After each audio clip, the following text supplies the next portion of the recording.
আপনারা সকলেই জানেন, যখন বদরের যুদ্ধ হয়েছিল সেখানে কাফেরদের দলের ভিতরে ছিল 1000 কতজন? 1000 কাফের ছিল, আর মুসলমানদের দলের ভিতরে মাত্র 313 জন সাহাবী ছিল। তাদের জবানে ছিল নারায়ে তাকবীর, আল্লাহু আকবার। যখন নারায়ে তাকবীর, আল্লাহু আকবারের ধ্বনি দিয়েছে, তখন হাজার হাজার কাফেরের সামনে তারা এমনভাবে জিতে গিয়েছে, এমনভাবে বিজয় লাভ করেছে। তাদের ঈমানি শক্তি থাকার কারণে তারা 313 জন সাহাবী মিলে 1000 কাফেরের বিরুদ্ধে লড়াই করে বিজয় লাভ করেছে। বলেন আল্লাহু আকবার। শুধু তাই নয়, যখন হযরত শাহজালাল ইয়ামিনী রহমাতুল্লাহি আলাইহি সিলেটের পাক ভূমিতে এসেছে, গৌর গোবিন্দ তার প্রাসাদ, বিশাল প্রাসাদ ছিল। শুধু এই গৌর গোবিন্দের সামনে যখন হযরত শাহজালাল ইয়ামিনী রহমাতুল্লাহ আলাইহি এসেছে, তার কোনো যুদ্ধ করতে হয় নাই। যখন আল্লাহু আকবারের ধ্বনি দিয়েছে, হযরত শাহজালাল ইয়ামিনী রহমাতুল্লাহ আলাইহির আল্লাহু আকবারের ধ্বনিতে গৌর গোবিন্দের প্রাসাদ ভেঙে চুরমার হয়ে গেছে। বলেন আল্লাহু আকবার। এখন আমাদের বাংলাদেশের ভিতরে কিছু নাস্তিক মুরতাদ আছে, যারা বলে যে আল্লাহু আকবারের ধ্বনি চলবে না। যতদিন পর্যন্ত বাংলাদেশে মুসলমান বেঁচে থাকবে, ততদিন পর্যন্ত কিয়ামত পর্যন্ত আল্লাহু আকবারের ধ্বনি চলবে। কথা বলেন ঠিক কিনা? যতদিন আমাদের শরীরে রক্ত আছে, ততদিন আল্লাহু আকবারের ধ্বনি চলবে। আর যারা নাস্তিক মুরতাদরা আল্লাহু আকবারের ধ্বনি বন্ধ করতে চাও, জেনে রাখো, বাংলাদেশের মুসলমান, বাংলাদেশের যুবকেরা যতদিন বেঁচে থাকবে, তোমরা যেই নাস্তিকতা কায়েম করতে চাচ্ছ, এই বাংলাদেশে কোশ্চিনকালেও সম্ভব হবে না। আওয়াজ দিয়ে বলেন, কথা বলেন ঠিক কিনা?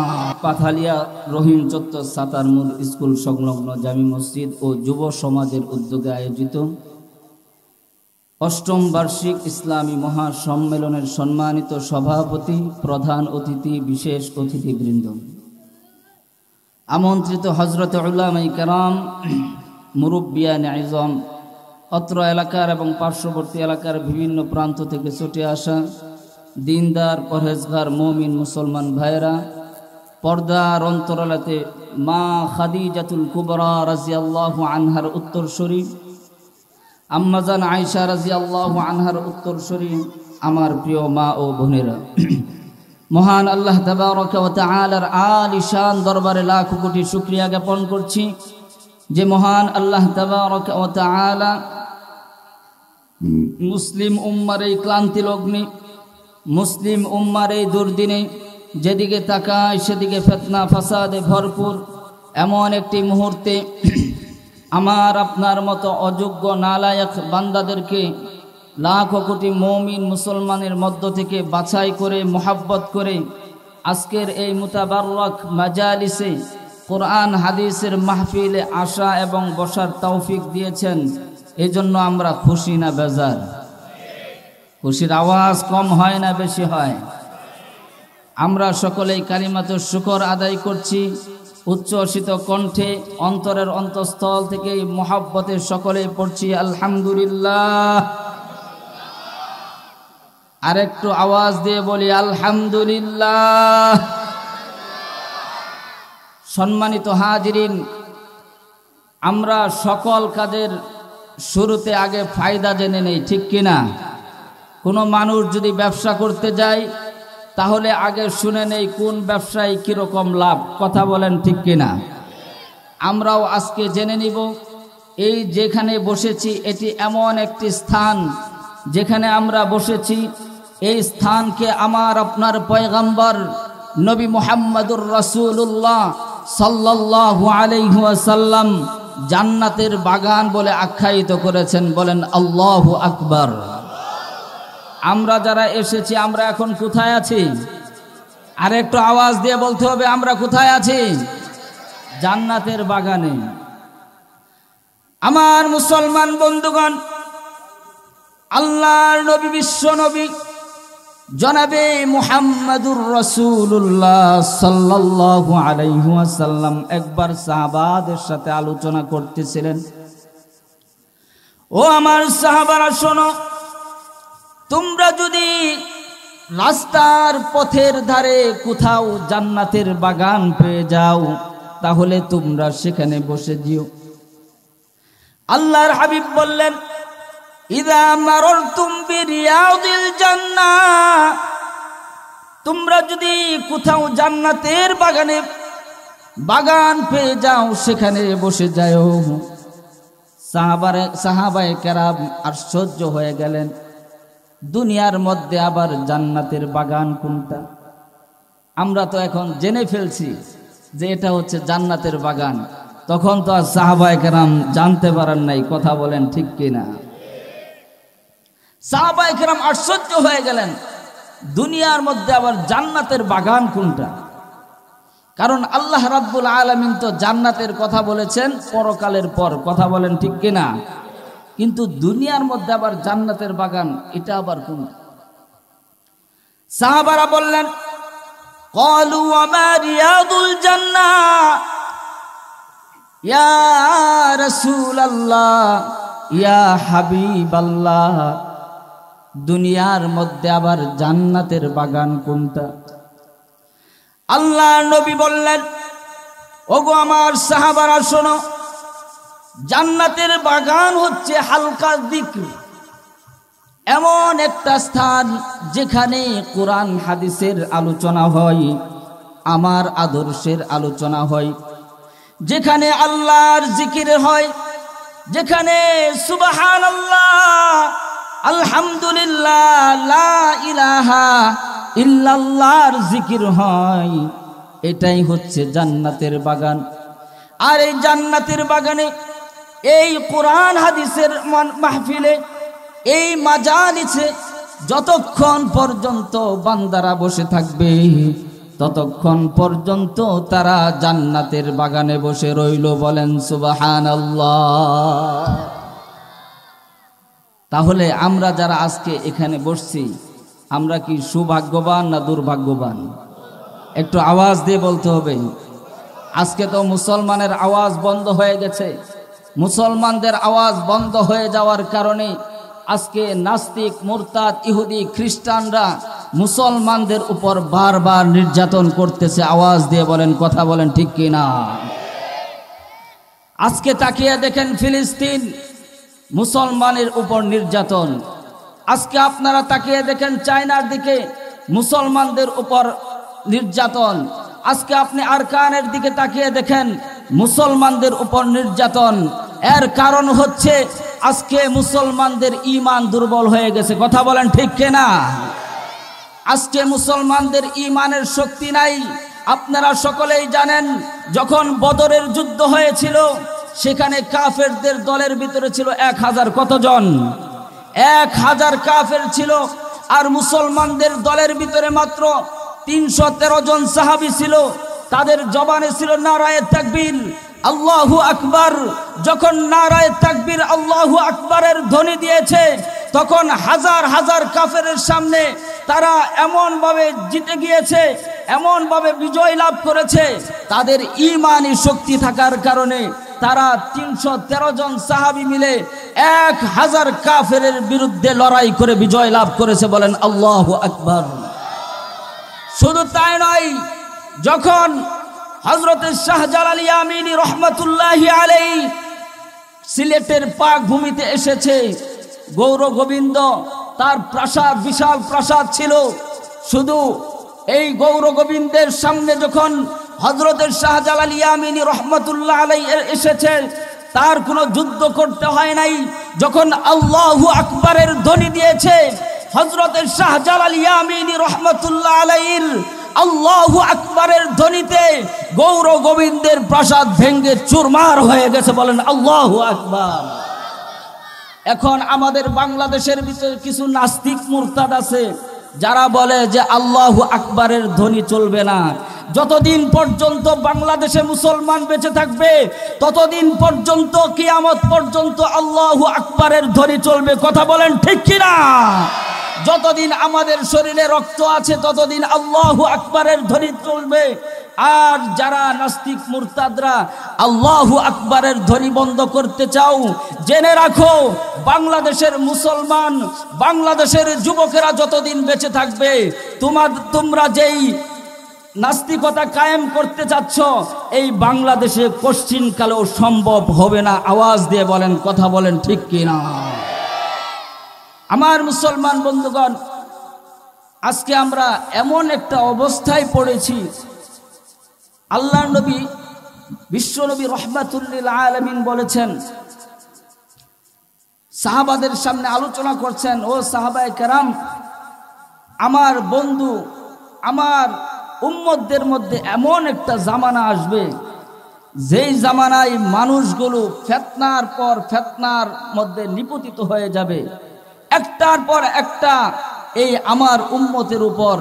যেরকম ভাবে আপনারা দেখেন, নদীর ভিতরে যদি কোনো ময়লা ফেলানো হয়, এই নদীর স্রোতে যেমন ময়লাকে নিয়ে যায়, তেমনি ভাবে মুসলমানদের উপর এমন ভাবে ঝড় আসবে।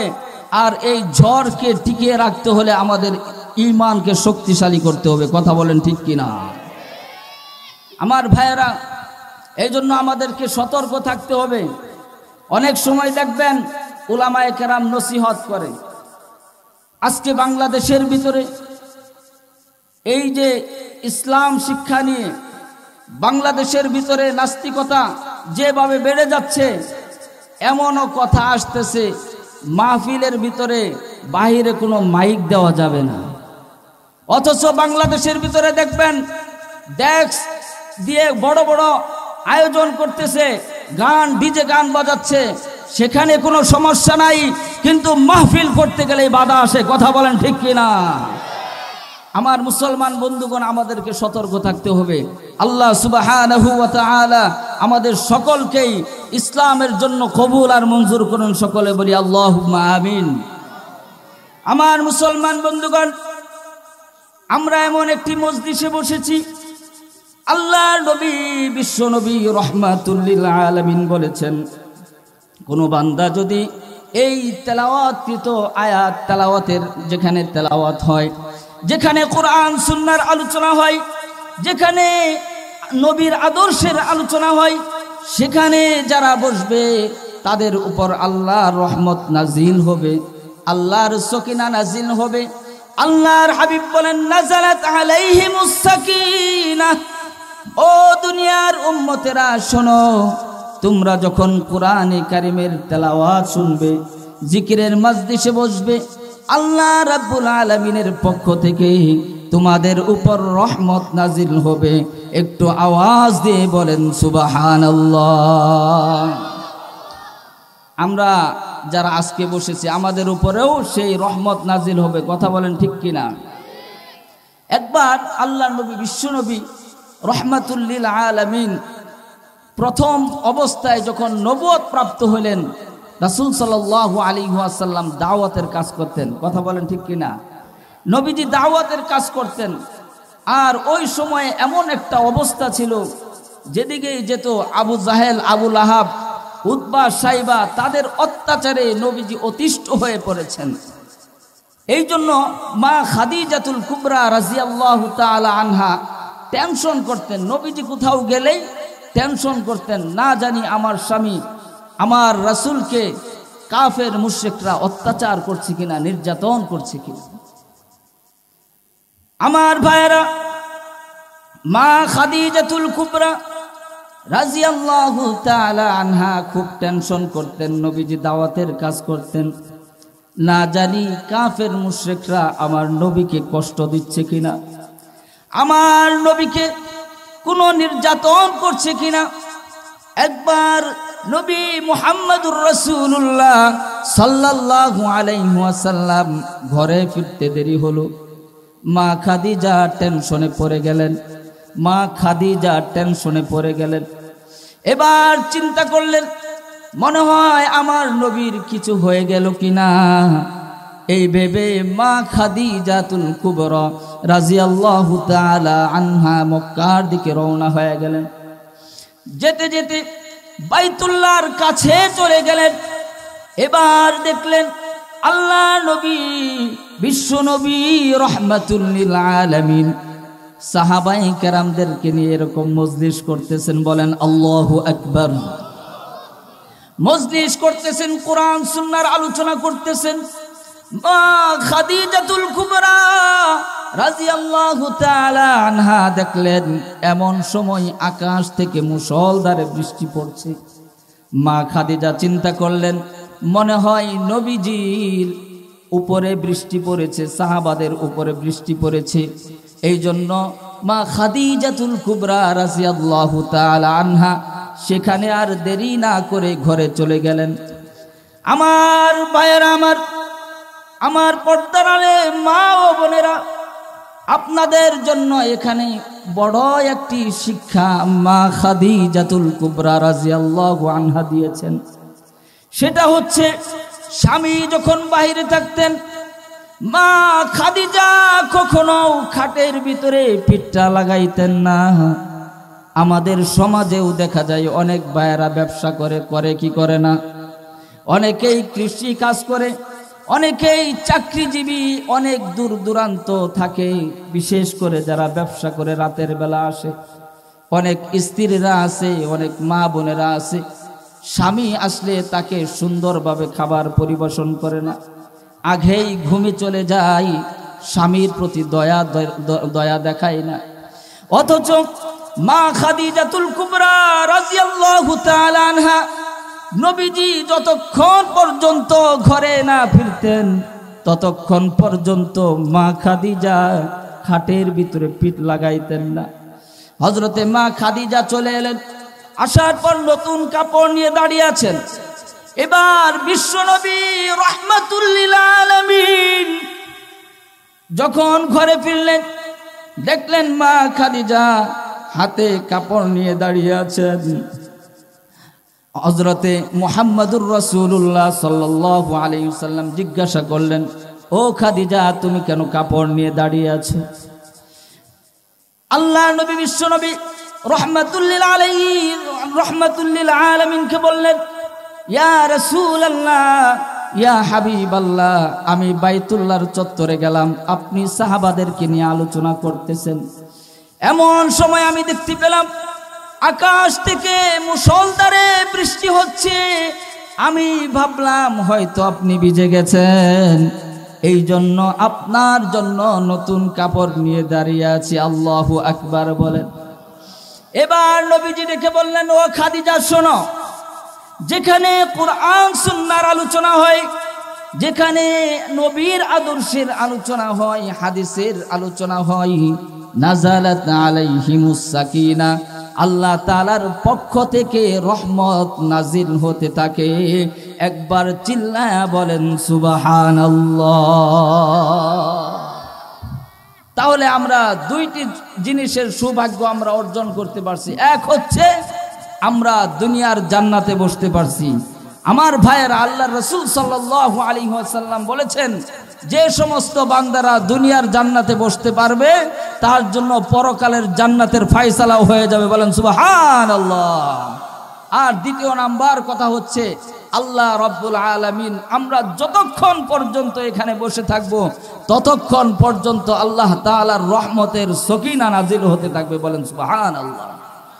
শুধু তাই নয়, ওয়াহাফাতহুমুল মালাইকা।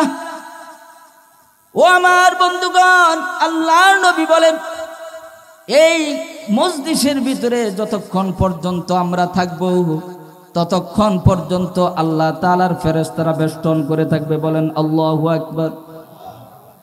আমার নবী বিশ্ব নবী রাহমাতুল লিল আলামিন বলেন এই ফেরেশতারা হলো আল্লাহ তাআলার খুব নিকটের ফেরেশতা। এই সমস্ত ফেরেশতারা আল্লাহ তাআলার সাথে আলোচনা করবেন।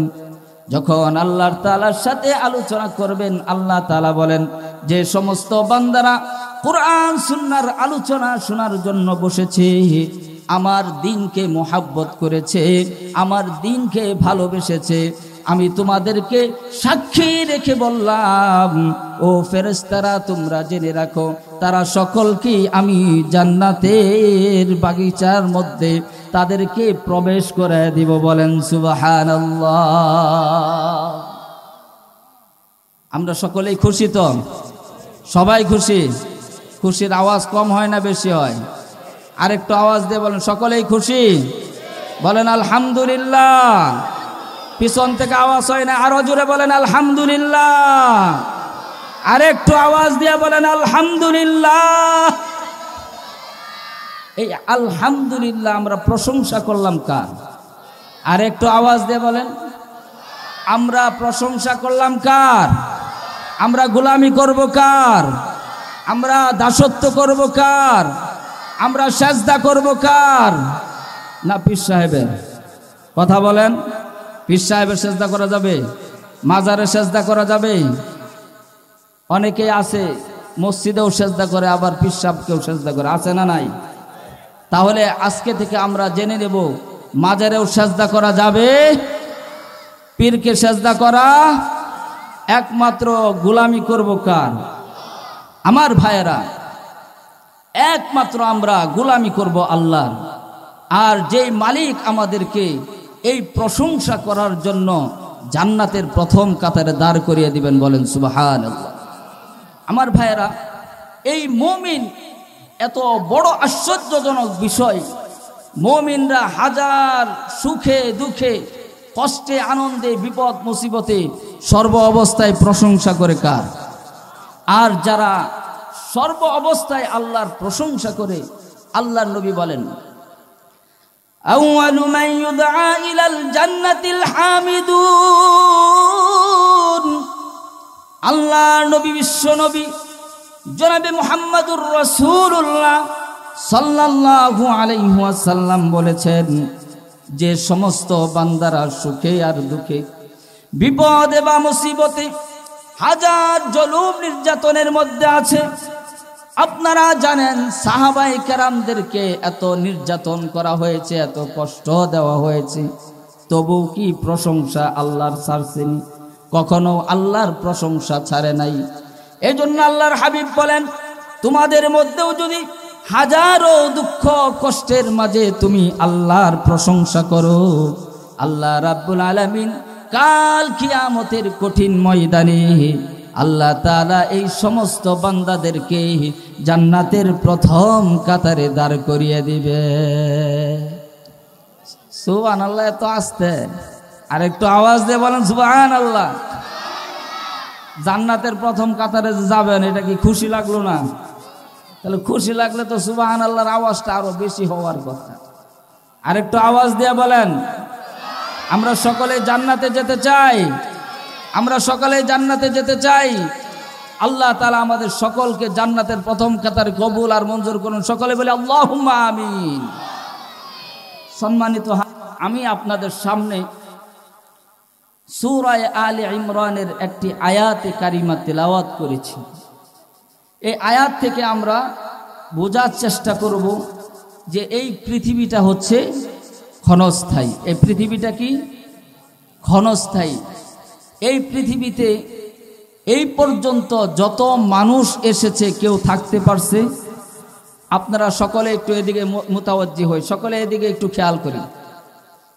দিনের মাজলিস, কোরআন হাদিসের মাজলিস, এটা খুব গুরুত্বপূর্ণ একটি মাজলিস। এখানে যেন কোনো উচ্ছৃঙ্খল না হয়।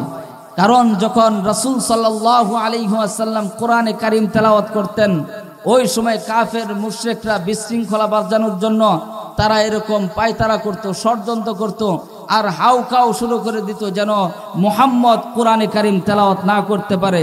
তাহলে তাদের সাথে কি আমরা সাদৃশ্য হব? তাদের সাথে সাদৃশ্য হব? তাদের সাথে সাদৃশ্য হব না। আমরা যতক্ষণ পর্যন্ত এখানে থাকব, যতক্ষণ পর্যন্ত কোরআন হাদিসের আলোচনা হবে, ততক্ষণ পর্যন্ত আমরা মনোযোগের সাথে শুনবো। পারবো তো ইনশাআল্লাহ? কে কে পারবেন একটু দু হাত উঁচু করে দেখান। লিল্লাহে তাকবীর, লিল্লাহে তাকবীর, নারায়ে তাকবীর, নারায়ে তাকবীর। দিন ইসলাম, দিন ইসলাম, দিন ইসলাম, দিন ইসলাম, জিন্দাবাদ, জিন্দাবাদ। আল কোরআনের আলো ঘরে ঘরে জালো। আল্লাহ তাআলা কবুল করুন। সকলে বলি আল্লাহুম্মা আমিন। সকলেই মুতাওয়াজ্জি হয়। আমি যে কথাটি বলতেছিলাম যে আল্লাহ রাব্বুল আলামিন এই পৃথিবীতে আমাদেরকে অল্প সময় দিয়ে সৃষ্টি করেছেন। অল্প সময় না বেশি সময়? অল্প সময়, একেবারেই অল্প। কেমন অল্প? আল্লাহর নবী জনাবে মুহাম্মদুর রাসূলুল্লাহ সাল্লাল্লাহু আলাইহি ওয়াসাল্লাম একবার দুইজন সাহাবীকে জিজ্ঞাসা করলেন যে, ও সাহাবারা শোনো, তোমাদের কাছে আখিরাতকে কত দূরে মনে হয়, কত কাছে মনে হয়? একজন সাহাবী বললেন, আমি যখন 4 রাকাত নামাজে দাঁড়াই আমার আশঙ্কা হয় আমি শেষ সালাম ফিরাতে পারবো কি। আবার দ্বিতীয় সাহাবী বললেন, ইয়া রাসূলুল্লাহ, আমার কাছে আখিরাত মৃত্যুকে এত কাছে মনে হয় যখন আমি নামাজে দাঁড়াই, আমি যখন আখেরি বৈঠক করি, এই আখেরি বৈঠক করে শেষ সালাম ফিরাতে পারবো কিনা এটা আমার আশঙ্কা হয়। তখন আল্লাহ নবী বিশ্বনবী বললেন, ওয়াদালিকা বাঈদ, এটা তো অনেক দূর। আল্লাহু আকবার বলেন, এটা তো অনেক দূর। আল্লাহ নবী বিশ্বনবী সাহাবাদেরকে ডেকে বললেন, ও আমার সাহাবারা, তোমরা তো 4 রাকাত নামাজে দাঁড়াইছো, এরপর সালাম ফিরাতে পারবে কিনা এই টেনশনে আছো। আর আমি তো আশঙ্কা করি যখন এক সালাম ফিরাই দ্বিতীয় সালাম ফিরাতে পারবো কিনা এই আশঙ্কায় আমি থাকি। বলেন সুবহানাল্লাহ। মৃত্যুটা এত কাছে, আল্লাহ তাআলা অল্প সময় দিয়ে এই পৃথিবীতে পাঠিয়েছেন। সুতরাং এই পৃথিবীতে আমাদের পূর্বে যারা ছিল তারাও কেউ থাকতে পারে নাই, আমরা যারা এখন আছি আমরাও থাকতে পারবো না, নতুন প্রজন্মের যে সন্তানরা আসতেছে তারাও থাকতে পারবে না। এই ব্যাপারে আল্লাহ তাআলা সূরা আলে ইমরানের মধ্যে বলেন, কুল্লু নাফসিন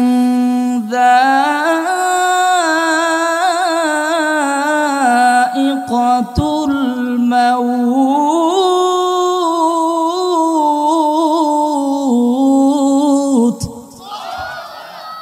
আল্লাহ বলেন প্রত্যেকটা প্রাণীকেই মৃত্যুর স্বাদ আস্বাদন করতে হবে। প্রত্যেকটা প্রাণীকেই একদিন এই পৃথিবী ছেড়ে চলে যেতে হবে। সে জিন হোক অথবা মানুষ হোক, সে ধনী হোক অথবা গরিব হোক, যে কোনো ধরনের প্রাণী হোক না কেন, সকলকেই মৃত্যুর স্বাদ আস্বাদন করতে হবে। আমার ভাইয়েরা, এই যে মৃত্যু যে হবে এ কথা সকল ধর্মের লোকেরাই বিশ্বাস করে। আপনি ইহুদি কন, ইহুদিরাও বিশ্বাস করে মৃত্যুবরণ করতে হবে। খ্রিস্টান কন, হিন্দু কন, তারাও বিশ্বাস করে যে আমাকে মৃত্যুবরণ করতে হবে।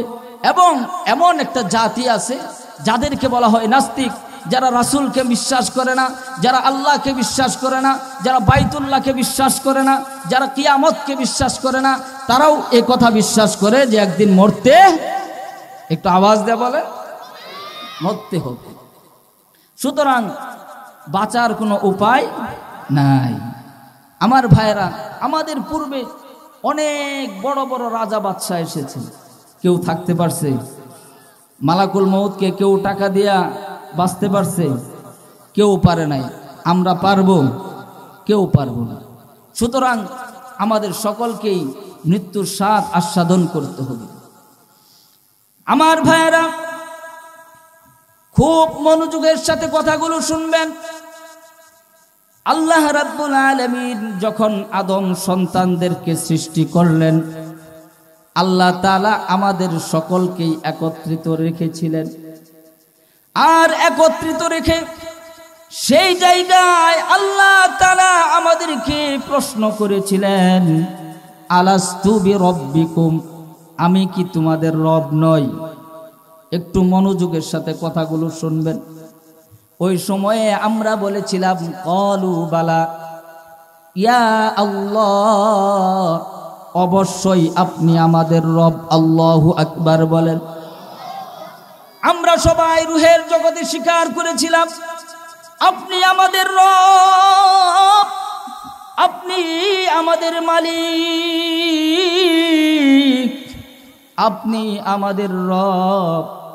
কিন্তু যখন দুনিয়াতে আসলাম, আসার পর সেই রবকে ভুলে গিয়ে আল্লাহর নাফরমানি শুরু করে দিলাম। আমার ভাইরা, আল্লাহ রাব্বুল আলামিন প্রত্যেকটা মানুষকে তিনটা জগৎ দান করেছেন। কয়টি জগৎ? একটু আওয়াজ দিয়ে আমার সাথে বলেন, কয়টি জগৎ? এক নাম্বার জগৎ হচ্ছে রুহের জগৎ। আমরা সেই রুহের জগতে ছিলাম। সেই রুহের জগতে আমরা আল্লাহর প্রশ্নের জবাবে বলেছিলাম আপনি আমাদের রব। এরপর সেই দয়াময় মালিক আমাদেরকে মায়ের পেটে পাঠালেন। মায়ের গর্ভে আমরা 9 মাস অথবা 10 মাস 10 দিন গর্ভে ছিলাম। গর্ভে থাকার পর যখন 10 মাস 10 দিন হয়ে গেল, আল্লাহর পক্ষ থেকে আমরা মায়ের গর্ভ থেকে দুনিয়াতে আসলাম। আল্লাহ রাব্বুল আলামিন দুনিয়ার বান্দাদেরকে ডেকে বলেন, ও দুনিয়ার মানুষ, তোমরা যখন দুনিয়ার ভিতরে আগমন করলে, যখন দুনিয়ার জমিনে আগমন করলে, তোমাদের জন্য একটি সুসংবাদ হচ্ছে, তোমরা যেখানেই থাকো না কেন, যেই অবস্থায় থাকো না কেন, তোমাদের সামনে মালাকুল মউত হাজির হয়ে যাবে। আল্লাহ রাব্বুল আলামিন বলেন, যখন তোমাদেরকে আমি সৃষ্টি করলাম, সৃষ্টি করার পূর্বেই তোমাদেরকে মৃত্যুর সার্টিফিকেট দিয়ে দিয়েছি। আল্লাহ তাআলা এই সম্পর্কে সূরা মুলকের 2 নম্বর আয়াতে বলেন, আল্লাযী খালাকাল মাউতা ওয়াল হায়াতা লিয়াবলুয়াকুম আইয়ুকুম আহসানু আমালা। আল্লাহ রাব্বুল আলামিন বলেন, আল্লাযী খালাকাল মাউত,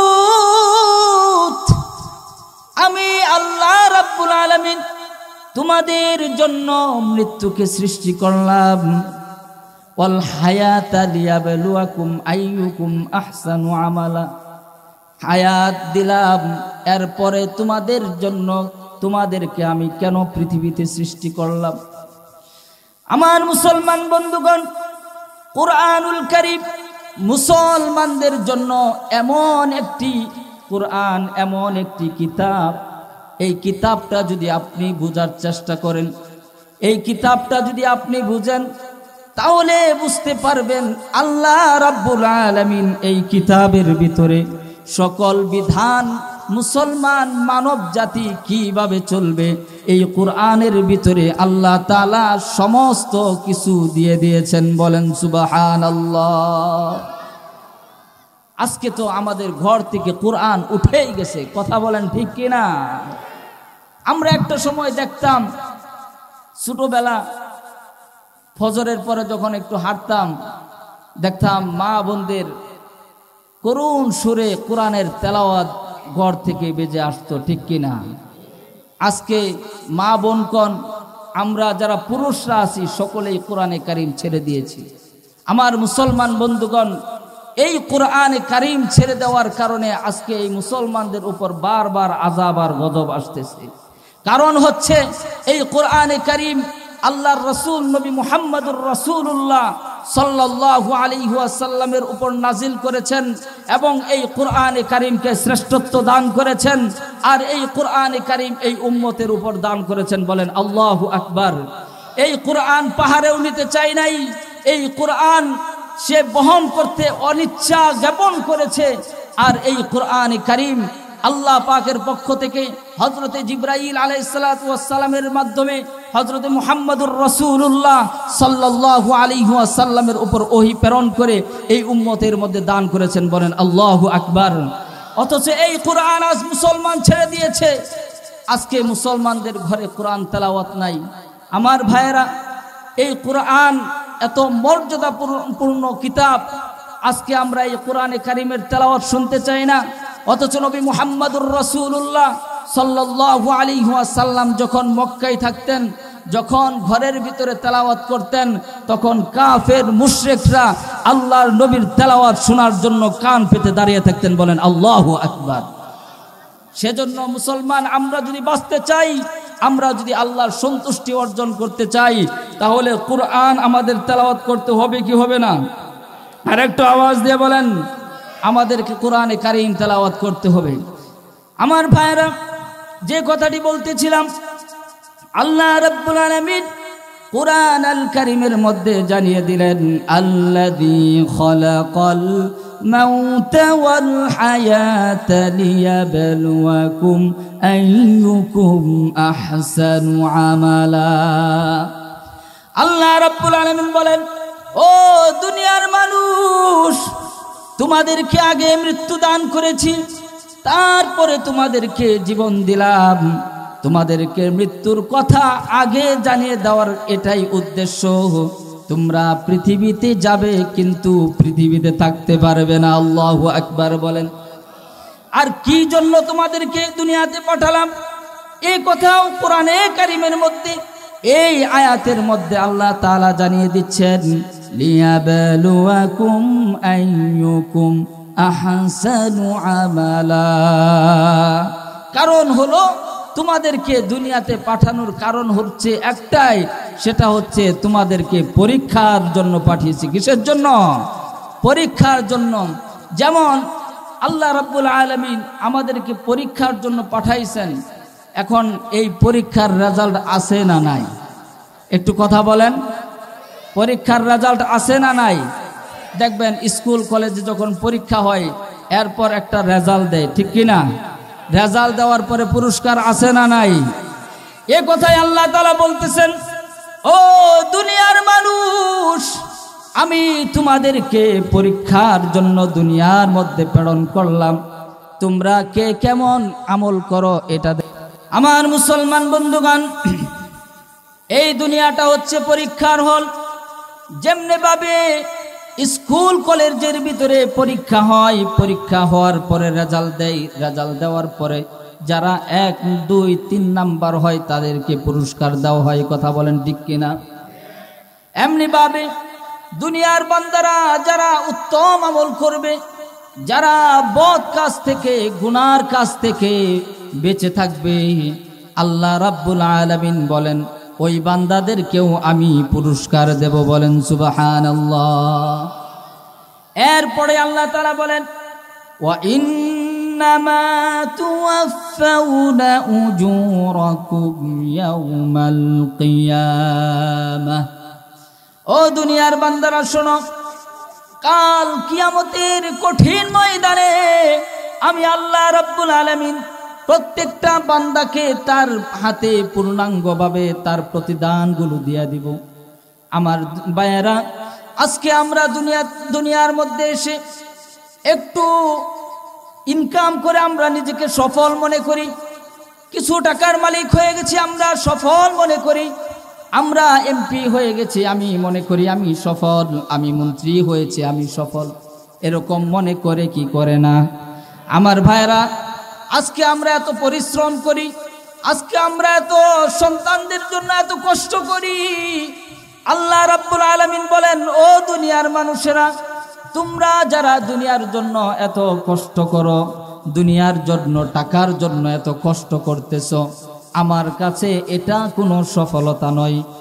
এরপরে আল্লাহ তাআলা বলেন, ফামান যুহজিহা আনিন নারি ওয়া উদখিলাল জান্নাতা ফাকাদ ফাজ।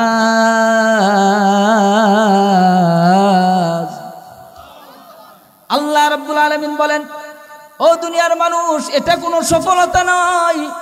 কাল কিয়ামতের কঠিন ময়দানে যে সমস্ত বান্দারা জাহান্নামের আগুন থেকে বেঁচে থেকে সে জান্নাতে চলে যাবে, ওই সমস্ত বান্দারাই সফল কাম হয়ে যাবে। বলেন সুবহানাল্লাহ। যদি টাকার মধ্যে সফলতা থাকতো তাহলে দুনিয়ার মধ্যে কারুন সফল হয়ে যেত, ঠিক কিনা? কারণ হলো আল্লাহ রাব্বুল আলামিন কারুনকে এত টাকা দিয়েছিলেন, এত ধন সম্পদ দিয়েছিলেন, আল্লাহ তাআলা বলেন তাকে এত আমি মালদার বানিয়েছিলাম, তার সম্পদ এত দিয়েছিলাম, তার গোডাউন খোলার জন্য চাবি লাগতো, এমন যে তার ঘোড়ার মাধ্যমে চাবি নিয়ে তার গোডাউন খুলতে হতো। আল্লাহু আকবার বলেন। এত সম্পদ ছিল কারুনের, কিন্তু কারণ কি সফল কাম হতে পারছে? কারণ আল্লাহ রাব্বুল আলামিন এত সম্পদ দিয়েছিলেন, এত ধন সম্পদ দিয়েছিলেন, কিন্তু দুনিয়ার মধ্যে সে গাফেল হয়ে গেছে। সে আল্লাহর সাথে নাফরমানি করা আরম্ভ করে দিয়েছে। আল্লাহ তাআলা বলেছেন, তোমাদেরকে আমি রিজিক দান করেছি, তোমাদেরকে আমি সম্পদ দান করেছি। এই সম্পদগুলো কেন দান করলাম? শুধু নিজে খাবা এই জন্য তোমাদেরকে সম্পদ দান করি নাই। এই সম্পদ আমার বান্দার জন্য, আমার ঘরের জন্য, তোমাদেরকে দান করার জন্য এই সম্পদ দান করেছি। বলেন সুবহানাল্লাহ। কারণ এত বেঈমান ছিল, সে এত গাফেল ছিল, সে আল্লাহর সাথে এত নাফরমানি করেছে। সে আল্লাহর নাফরমানি করার কারণে আল্লাহ রাব্বুল আলামিন তার এত ধন সম্পদ থাকা সত্ত্বেও সেই ধন সম্পদ টিকিয়ে রাখতে পারে নাই। মুহূর্তের মধ্যেই যিনি ধ্বংস করে দিয়েছেন তিনি কি? আমার ভাইয়েরা, আমরা মনে করি আজকে আমি এমপি হয়ে গেছি, আমি সফল, আমি 10 তলা বিল্ডিং এর মালিক হয়ে গেছি, আমি সফল। ও ভাইয়েরা, আমরা আর কত টাকার মালিক, আমরা আর কত ক্ষমতার মালিক, কিন্তু আল্লাহ রাব্বুল আলামিন পৃথিবীর ভিতরে এমন 4 জন বাদশা দিয়েছিলেন, যাদের এত ক্ষমতা আল্লাহ তাআলা দিয়েছিলেন। তাদের 2 জন হলো ইমানদার আর 2 জন হলো কাফের। 2 জন ইমানদারদের মধ্যে একজন হচ্ছেন হযরতে সুলাইমান আলাইহিস সালাতু ওয়াস সালাম। আল্লাহু আকবার বলেন। হযরতে সুলাইমান আলাইহিস সালাতু ওয়াস সালামকে এত ক্ষমতা দিয়েছিলেন, সে সুলাইমান আলাইহিস সালাতু ওয়াস সালাম জিনের কথাও বুঝতেন। এখন আপনারা বলুন তো, আমরা যাদেরকে দেখতেছি কেউ কি জিনের কথা বুঝতে পারে? পিপিলিকার কথা বুঝতে পারে? মাছের কথা বুঝতে পারে? তাহলে একটু চিন্তা করুন, হযরতে সুলাইমান আলাইহিস সালাতু ওয়াস সালামকে আল্লাহ তাআলা কত ক্ষমতা দিয়েছিলেন। শুধু তাই নয়, হযরতে সুলাইমান আলাইহিস সালাতু ওয়াস সালাম ইচ্ছা করলে এক প্রান্ত থেকে আরেক প্রান্তে মুহূর্তের মধ্যেই চলে যেতেন। আরেকজন ছিলেন শাহ সেকান্দার জুলকারনাইন। হযরতে জুলকারনাইন রাহমাতুল্লাহি আলাইহি, তিনি এমন একজন বাদশা ছিলেন, তিনি আল্লাহর কাছে দোয়া করছিলেন, ওগো রব্বে মালিক, তুমি যদি আমাকে হায়াত বাড়িয়ে দাও, আমি দুনিয়ার মধ্যে ইনসাফপূর্ণ রাষ্ট্র পরিচালনা করব।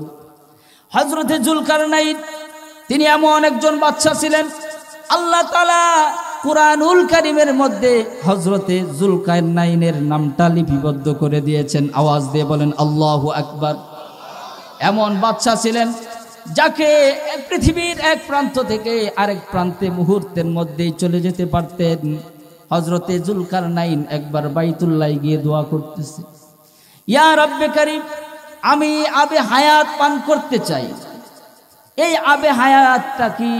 এটা এমন একটা পানি, যে পানি পান করলে আল্লাহ রাব্বুল আলামিন তার হায়াতকে বৃদ্ধি করে দেন। সুবহানাল্লাহ। হযরতে জুলকারনাইন একবার বাইতুল্লাহ দোয়া করতেছিলেন, ইয়া রব্বে কারীম, ওগো আল্লাহ, আমি আবে হায়াত পান করতে চাই, আমি কিয়ামত পর্যন্ত বেঁচে থাকতে চাই। আপনারাই বলুন তো, কিয়ামত পর্যন্ত কোনো বাঁচার মতো উপায় আসেনি? কোনো ট্রিটমেন্ট আসেনি? কোনো ওষুধ আছে? যদি আজকে ওষুধ থাকতো তাহলে বড় লোকেরা খায়া বাইচা যাইত, ঠিক কিনা?